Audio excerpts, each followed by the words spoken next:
Hello guys, welcome back to my channel at gallery to another vlog. আজ তোমাদের সাথে share করব Aamby valley city Lonavala মুম্বাইয়ের লাস্ট পার্টের ভ্লগ। আর এই দিনেই কিন্তু ঘটতে চলেছিল একটা দুর্ঘটনা, যেটার থেকে আমরা খুব প্রে করে ভগবানের আশীর্বাদে, গুরুজনদের আশীর্বাদে বেঁচে গেছিলাম। তো পুরো ভ্লগটা দেখতে থাকো, সবটা তোমাদের সাথে শেয়ার করছি।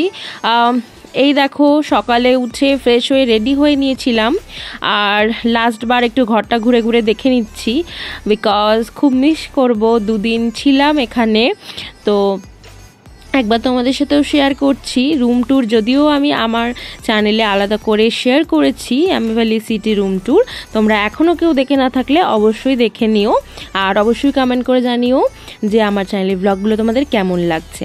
তো দেখো, বাইরে কিন্তু বৃষ্টি বৃষ্টি আর বৃষ্টি, পুরো ফগি ওয়েদার। তো আমাদের রুম থেকে বেরিয়ে দূরে দেখো আকাশের মেঘের পেছনে একটা সুন্দর পাহাড় রয়েছে। ওই দেখো, খানিকটা ক্লিয়ার হয়েছে এখন, হয়তো বুঝতে পারছো। তাও সামনে দিয়ে অনেক মেঘ ভেসে যাচ্ছে, জুম করে একটু দেখানোর চেষ্টা করছিলাম। তো এই ছিল হচ্ছে মুম্বাই অ্যাম্বি ভ্যালি সিটি, আর এই ছিল আমাদের রুম। এবার এখান থেকে বেরোনোর পালা এবং বাড়ি ফিরে যাওয়ার পালা। তো দুদিন খুব মজা করেছি, খুব এনজয় করেছি। আর এবারে আমরা ব্রেকফাস্ট সেরে নিয়ে ফাইনালি মুম্বাই এয়ারপোর্ট যাওয়ার উদ্দেশ্যে বাসে উঠে পড়েছিলাম। দেখো, জলের বোতল নিয়ে, লাগেজ নিয়ে বাসে উঠে পড়েছি। বৃষ্টি ঝমঝমিয়ে পড়ছে, বৃষ্টির কোনো শেষ নেই। তো এই হচ্ছে আমার লুক, একদম সিম্পল সাটল একটা লুক সকালবেলা।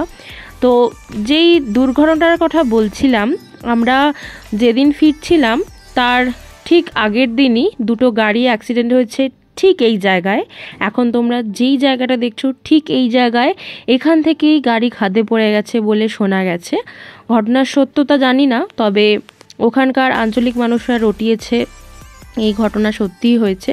তো দেখো, তোমরা দেখে বুঝতে পারছো কি লেভেলের উঁচু জায়গা, পরপর ভীষণ আস্তে আস্তে সব গাড়িগুলো নামছিল। আমাদের বাস ছিল আগে, তার পেছনে প্রচুর গাড়ি ছিল, তার পেছনে আরও বাস ছিল।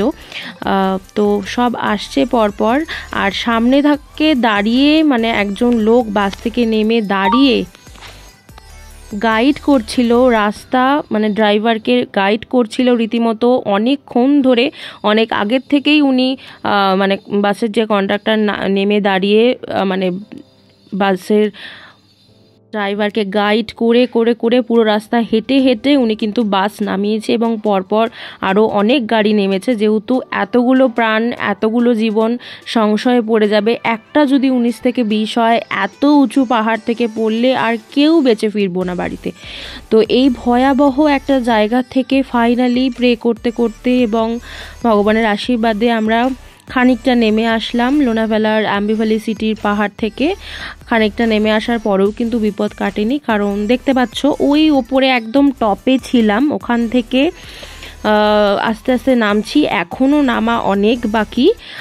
তো যাই হোক, একটা খুব সুন্দর দৃশ্য এখন তোমাদের সাথে শেয়ার করছি। খুব সুন্দর একটা ঝর্ণা, যেটা ওই একদম পেছনে ফগে ঢাকা একটা উঁচু পাহাড় আছে সেখান থেকে আসছে, এবং কাছাকাছি এসে যখন ঝর্ণাটা শুরু হয়ে গেছে, সেখানে প্রচুর মানুষ, প্রচুর পর্যটক দাঁড়িয়ে সেটার মানে ঝর্ণাটাকে উপভোগ করছে।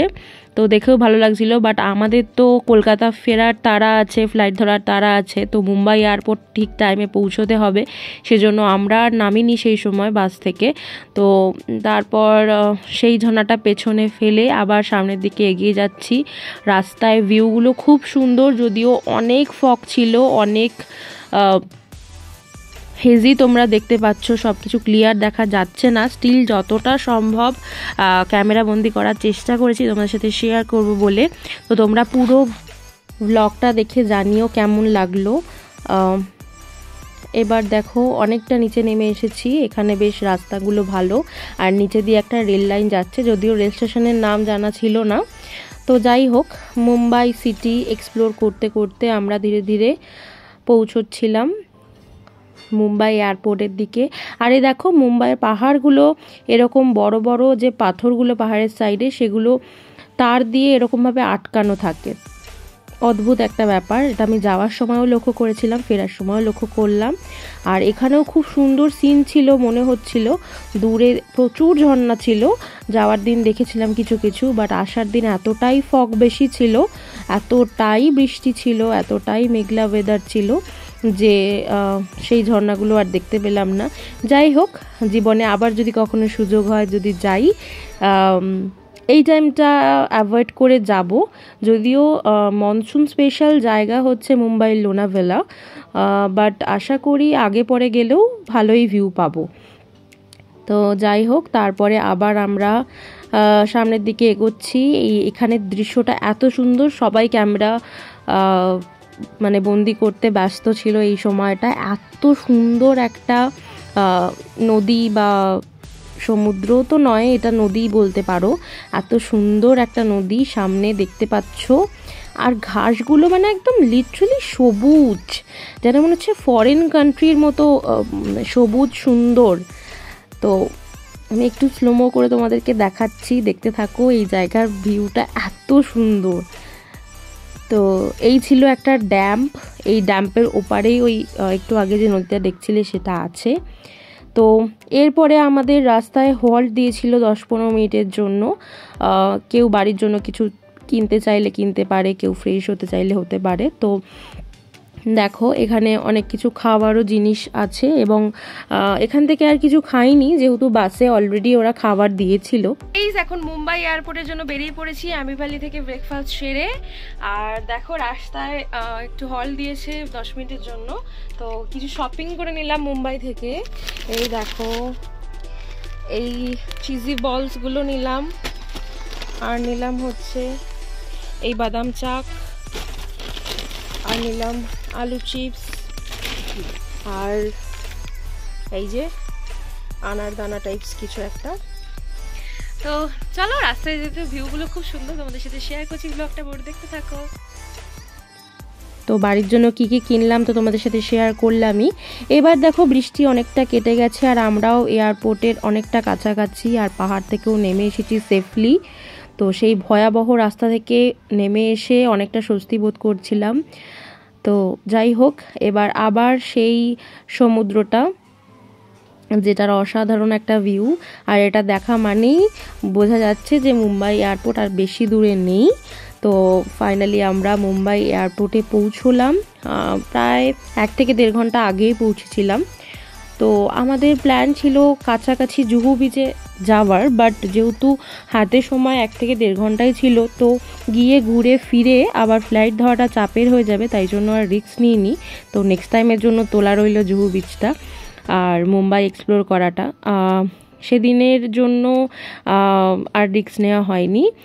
মুম্বাই আম্বি ভ্যালি সিটিটাই শুধুমাত্র আমরা ট্যুর করেছিলাম এই ট্যুরে, যেহেতু একদমই শর্ট ট্রিপ ছিল আর অফিস ট্রিপ ছিল, আলাদা করে কোথাও যাওয়ার সুযোগ হয়নি। তো এই দেখো পৌঁছে গেছি সেফলি মুম্বাই এয়ারপোর্টে। আর তারপর এখান থেকে সমস্ত check in, security check in সমস্ত কিছু করে নিয়ে এবার ওয়েটিং রুমের দিকে যাচ্ছি। আর তারপরে আমাদের গেট নাম্বার বলে দিয়েছিল কিছুক্ষণ আগে, মানে ওই ফ্লাইট ছাড়ার আধা ঘন্টা মতো আগে, আধা ঘন্টা নয় 45 মিনিট মতো আগে। তো দেখো একটা ফ্লাইট উড়ে যাচ্ছে, কি সুন্দর এই দৃশ্যগুলো দেখছিলাম ওয়েট করতে করতে। তো এইবার ফাইনালি আমাদের টার্ন আসলো, তো আমরা যাচ্ছি ফ্লাইটের উদ্দেশ্যে। এবার বাড়ি ফিরবো কলকাতা এয়ারপোর্টের জন্য। অলরেডি আমাদের ফ্লাইট মুম্বাই থেকে ছেড়ে দিয়েছে, দেখতে পাচ্ছ। তো আমার এই লাস্ট ফ্লাইটের ভ্লগ তোমরা আজকে দেখছো মুম্বাই লোনাভেলা আম্বি ভ্যালি সিটির, আর বাকি আরও অনেকগুলো ভ্লগ আমি শেয়ার করেছি। দেখো ফাইনালি উঠে গেল। এইটা একটা অদ্ভুত সুন্দর মোমেন্ট, যখন রানওয়ে থেকে ফ্লাইট ছাড়ার পর ফাইনালি উপরে উঠে যায় আকাশে, একদম মেঘের মধ্যে। নিচে দেখো কত ছোট ছোট সব কিছু লাগছে, মুম্বাই শহরটা গোটা আমাদের নিচে দেখতে পাচ্ছি, এবং একটা বড় নদীও ছিল এই যে এখন যেটা দেখতে পাচ্ছ। তো যেটা বলছিলাম, আমার চ্যানেলে আরও অনেকগুলো ব্লগ ছেড়েছি, তো তোমরা কেউ এখন অবধি দেখে না থাকলে অবশ্যই দেখে নিও আর কমেন্ট করে জানিও তোমাদের কার কোন ব্লগটা বেশি ভালো লাগলো। তো ফাইনালি ফ্লাইটে যে ফুড দিয়েছিল সেটা খেলাম, তারপর একটুখানি রেস্ট করছিলাম। তারপর কলকাতা এসে গেল 2 ঘন্টা মোটামুটি টাইম লাগে, 2 ঘন্টার একটু বেশি লাগে। তো দেখো কি সুন্দর লাগছে নাইট ভিউটা, ফ্লাইট থেকে তোলা ভিডিও, কলকাতার নাইট ভিউ। এরপরে ফ্লাইট যখন আরও নিচে নামছে সেই ভিউটা শেয়ার করছি। অসাধারণ অসাধারণ। যারা যারা ফ্লাইটে চড়েছো, এক্সপিরিয়েন্স আছে, তারা বুঝতেই পারছো কি সুন্দর লাগে। আর যারা আপকামিং চড়বে তারা তো নিজেরাই ফিল করতে পারবে যে কেমন লাগে, সত্যি খুব অসাধারণ লাগে। এবার আমাদের flight almost ready for landing to Kolkata Netaji Subhas Chandra Bose international airport.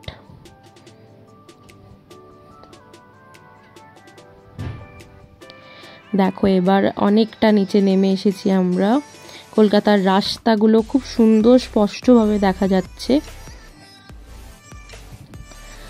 মাঠ ঘাট নদী সবকিছু খুব স্পষ্ট দেখা যাচ্ছে। অনেকটা ডাউন হয়ে গেছিল এই সময় ফ্লাইটটা, যেহেতু ল্যান্ডিংয়ের একদম কাছাকাছি আর এয়ারপোর্টের একদম কাছাকাছি ছিলাম আমরা।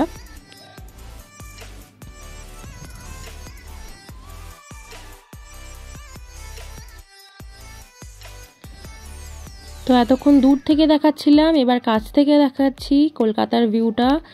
দেখো এবার কিন্তু ফ্লাইট একদম ফাইনালি রেডি ল্যান্ডিংয়ের জন্য এবং রানওয়েতে ল্যান্ড করে গেল। যাক, ভালোই লাগছিল, সেফলি চলে আসলাম। আর নিজের হোম টাউন তো অলওয়েজ ভালো লাগে, শহর কলকাতা আমাদের প্রাণের শহর। তো আমার ব্লগ কারা কারা কোথা থেকে দেখছো আমাকে অবশ্যই কমেন্ট করে জানিও। আর আমার চ্যানেলে ব্লগ কেমন লাগছে অবশ্যই জানিও। যদি আমার চ্যানেলে নতুন কেউ ভিউয়ার্স হয়ে থাকো, আমার চ্যানেলে ব্লগ ভালো লাগলে অবশ্যই চ্যানেলটা সাবস্ক্রাইব করতে ভুলো না। আর এই যে আমাদের ইন্ডিগো ফ্লাইটের যাত্রা এখানেই শেষ হলো, এবার বাড়ি ফেরার পালা। তো কাঞ্চনা আমাকে নিতে এসেছিল গাড়ি নিয়ে। আমার আর দীপঙ্করদার বাড়ি যেহেতু নৈহাটিতেই, তো আমরা দুজনেই সেই গাড়িতে করেই ফিরে এসেছিলাম। তার আগে লাগেজ ক্যারি করতে যাচ্ছি, ওরা অলরেডি বাইরে গাড়ি নিয়ে ওয়েট করছিল। মা দুর্গার একটা খুব সুন্দর প্রতিমা কলকাতা এয়ারপোর্টে। তো তারপর ফাইনালি গাড়িতে উঠে বাড়ি এলাম। বাই।